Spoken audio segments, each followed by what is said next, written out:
China, there's this, increasing, it's obviously increasingly so that they are getting less and less autonomy. They were promised such and they do not. And the whole one country, two systems issue is obviously, it's all blending away. It's all going to be, it's not going to exist beyond 2047 if it even lasts till then. So Michael, having been there at the handover, what have you seen in terms of what's happened? Well, it's a Hong Kong I hardly recognize anymore. Probably most of us have heard by now about the police force being referred to in the past as Asia's finest. And, I think the British did do their best to lay things down so that the Hong Kong we know, built on based on democracy, freedom of expression, and so on, would last a long time. The anti-corruption body that was put in place is a hallmark of their colonial rule. But what has happened, I think, is that the Hong Kong people feel they've been betrayed by the government, and they look over the border to China and they say, we don't want to live that way. I think what's underlying a lot of this is what we've seen in other protest movements as well, in Tahrir, Maidan in Ukraine, is that there's a feeling of a sense of hopelessness, and we've got nothing to lose, so we're going to go for it, we're going to gun for it.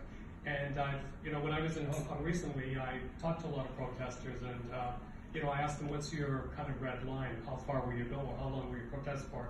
We said, we don't have any deadline, because we just don't want to live like people in China do. And then I asked them, well, it's hard to believe that the Chinese will ever agree to universal suffrage. I mean, I think that's one thing of the 4 or 5 different demands they will not allow, and they said, no, we're keeping that on the list. The other thing that's happening in the background that I think is very, very scary is the build-up, not only on the Hong Kong-Chinese border, but of the PLA troops and People's Paramilitary Force in Hong Kong itself. Reuters reported recently that they quietly doubled the amount of Chinese troops in Hong Kong garrisons from about 5,000 or 6,000 to about 10,000 to 12,000 now. So that signals to me that there's this heightened state of preparedness. What happened, I think it was last night, that we had the first interaction between the PLA guys and the protesters is very, very chilling. Again, also, I think it was referred to earlier, the high cost of living in Hong Kong, that again, it contributes to this sense of hopelessness. The one thing that really shocked me when I was among the protesters a few weeks ago was how young they all are. And that you have, I think, people, fair to say, from different socioeconomic groups as well.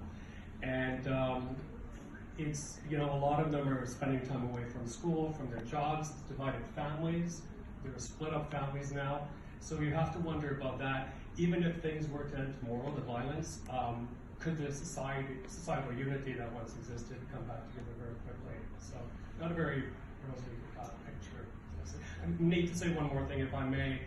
The British have taken, I think, less of a direct role in terms of pressing China than they probably should. After all, they're the one that signed the treaty.